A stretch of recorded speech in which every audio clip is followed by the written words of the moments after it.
Hello everyone and welcome to my channel. It's Clay from Clay's Collections.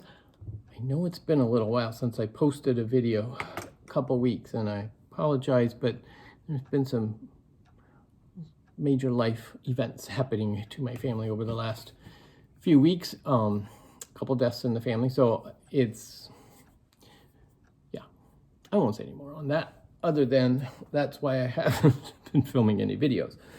But today Cindy and I decided to, I took the day off work, and Cindy and I decided to make it just an us day, so that we took off and decided to just do what we wanted to do. So of course, one of the first things we did was go to the Goodwill Outlet bins first thing in the morning when they open, and I'm so glad we did. This is one of the best Goodwill Bins hauls in a long time. So we were very excited about that. So stay tuned, because we have some great stuff. Some unusual stuff for me. I usually don't pick up some of this stuff. Some of it's, yes, like some books. But there's some other items that are fun and unusual. And that's what I look for. For those new to the channel, if you haven't already, please hit the subscribe button, hit the like button, and feel free to make comments. Whatever your comments may be. They are all greatly appreciated, all read, and 99% of the time I respond, but sometimes some slip by me. But I do try to answer everybody's comments. And it's been a little harder as of late, but anyway, without further ado, let's just get right into the haul here, because that's what you guys are waiting for, right? Okay, so we, because we were first there, and they're household good. Usually I run to the books, go through the book bins, and then Cindy does the household goods. And I did go look at the books briefly, but wasn't very excited. So we actually just did the household goods bin, which they only have one row anymore. They used to have two, now they only do one. But in the first bin that we looked at, there were two boxes, two storage bins, still sealed. Nobody had opened them yet. And the one was marked Christmas. Yes. So we started digging through that and trying to find different stuff. The one I had didn't have too much in it. I can't remember. I did find, no, I don't think I pulled out anything that we kept from. It was mostly like stuffed animals and plush decor items. But the one Cindy was digging through, she always has the best luck at the bins. We found this. We do have the paddles for the turning thing. Anyway, I'm sorry. And we just threw it in the cart. I saw it. I'm like, yeah, let's keep it. Now that I got it home, I noticed there's some condition issues, which is there's supposed to be these little curlicues here. A lot of them are broken off. It's also missing a number of the sheep, because these are shepherds with the sheep with the manger scene. And we're missing the metal caps that go in the candlestick holders. So there's a few conditional issues. So I have one of two things. I can sell as is at a much reduced price. Again, we don't pay very much at the bins. I probably paid $3 for it. So that's a good thing.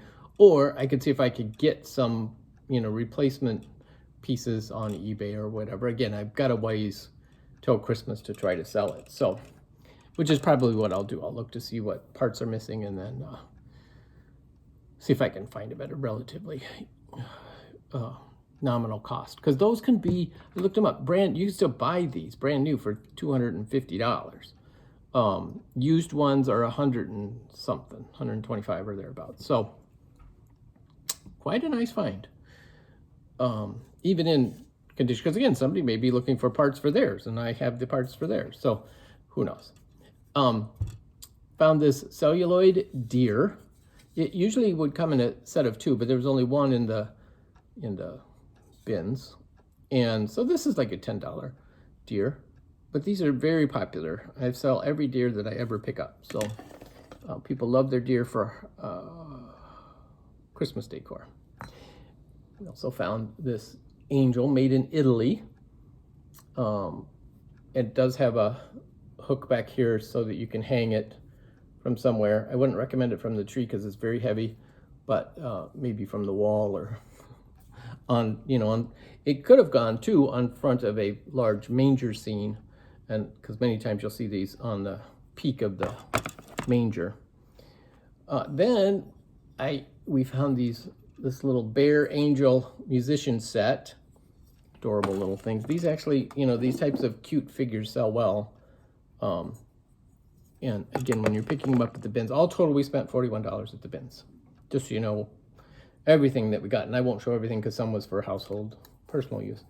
The other Christmas thing we got was, put it right in front of my face. I'll become Santa. Is this Santa timer?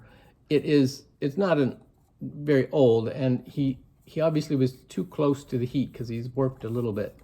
But he still works as a timer, and he's cute decor. So I went ahead and picked him up. I'll just put a few dollars and put him out. I sell every timer that I find, regardless of what it is. I set it out and it sells. So people love their timers. All right, so then let's see. Here's some of the books that I picked up. Sir Arthur Conan Doyle's Best Stories, collected in a book. That's like a $10 book. The little golden books. I do well selling these. I sell them for usually $3 each. This one's Halloween related, The Ghost Town. This one's Easter related, The Egg Book. And this one's just a, you know, prominent title, National Velvet. So that was some good little finds. And usually the little golden books sometimes can be in pretty poor condition. None of these have a name written in them. No crayon or pencil marks in them whatsoever. So that's good. Some of you may know, but I collect old songbooks, vintage antique songbooks. I have a whole shelf on my bookcase over here of these, plus down by my piano. And I just, yeah, I don't know. I'm just attracted to these old songbooks. So I buy them when I find them, especially at the bins. But that's going to be the next video. I have a very exciting item coming up in the next video.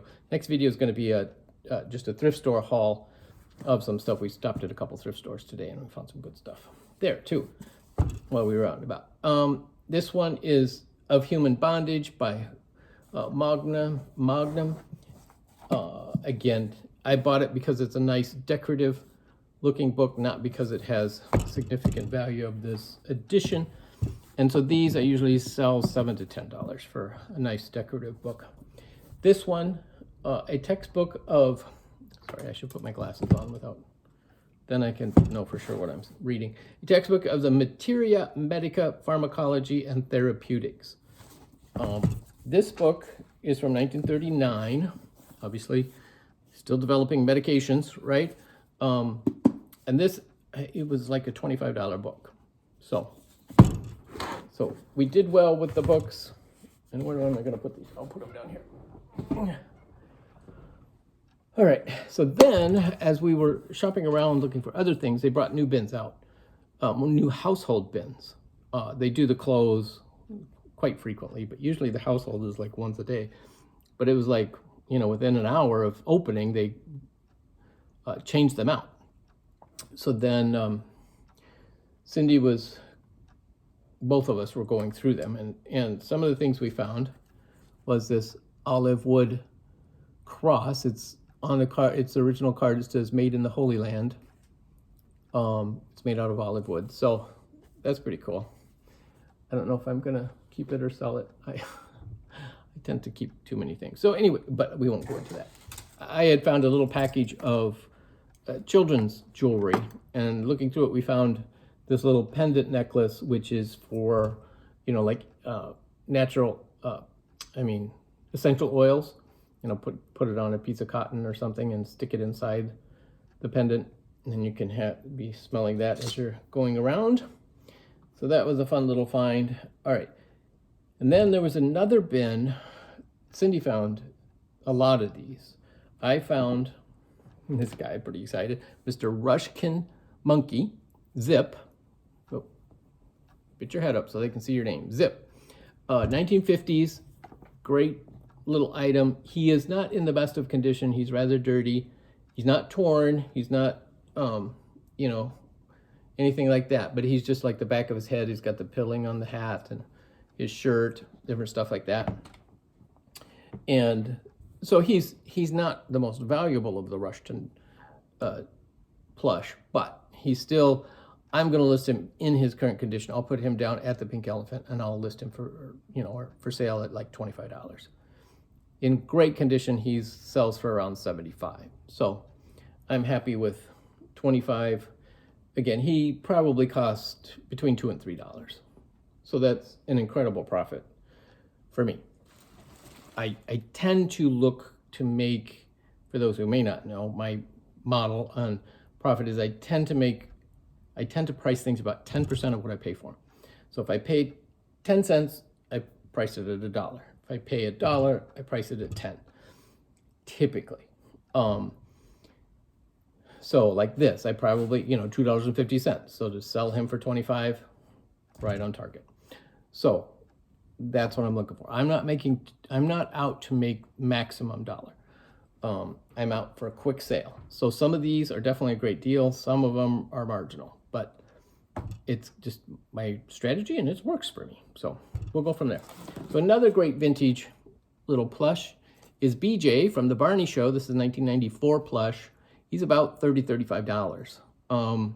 Again, I will probably put him at 25 down at the Pink Elephant. So, stay up there. All right. So some other plush we found. Little Coca-Cola elephant. He's from the 1990s. So he's, again, $10 I'll put on him. Because he's an elephant and he's Coke. So he's got double. This is another rubber-faced bear. He does not have a tag on. I think his tag probably got cut off. Because I did find some of him that do have the tag. So I think some kid probably just didn't like it and it got cut off. So again, probably a $10 item. This is a little walrus stuffed with straw. You can tell he's very firm except for his tail. And I cannot find anything on him. Now there is a similar one, but he's got felt eyes, not the plastic eyes. And he's not nearly as cute. On that was from I believe the Lincoln Park Zoo in Chicago. But this one's completely different. So I don't know. I'll probably just put 10 on him just to move him along. And same with this little blue-eared dog. Did not find anything on him. He does have a tag on him. And the walrus has a tag too, but it's so faded you can't read it. And this one is Justia, made in Japan. So he's a cute little dog. Yeah, I might put a little more on him. He is a little dirty, but he's still cute. So I don't know. Sometimes I just never know. Stutz Bearcat. When I was a kid, I loved this model when it came out in the 70s. Thought it was the coolest car. Of course, could never afford one. Still couldn't afford one today. They're so expensive. Okay, this one is kind of the creepy factor, but creepy sells. This is a baboon. It's wooden, carved wooden inside, but I believe it's real baboon fur. Because it is not typical rabbit, squirrel, anything that you would normally see. It's too coarse. It definitely feels like baboon. So this was probably a souvenir brought back from a trip. So yeah, that's the unusual factor. But those kind of things sell well. All right, and I'm getting into the rest. I'm saving for another video. So I'm gonna split this into two parts. The bins haul is pretty much this is what we got from the bins, with the exception of the scarves, which I'll show you in the next video with the thrift haul. All right, so the final item, and again, this was a last minute pickup. As I'm going by the bins, I see these two frames and I just grab them, throw in the cart, thinking they were prints, but they're vintage, and I thought, oh, they'll be nice pieces to throw in the cart. And they were very nice pieces to throw in the cart. So they're matching prints. They're not prints. They're actual original oil paintings. These are of Paris, scenes of Paris.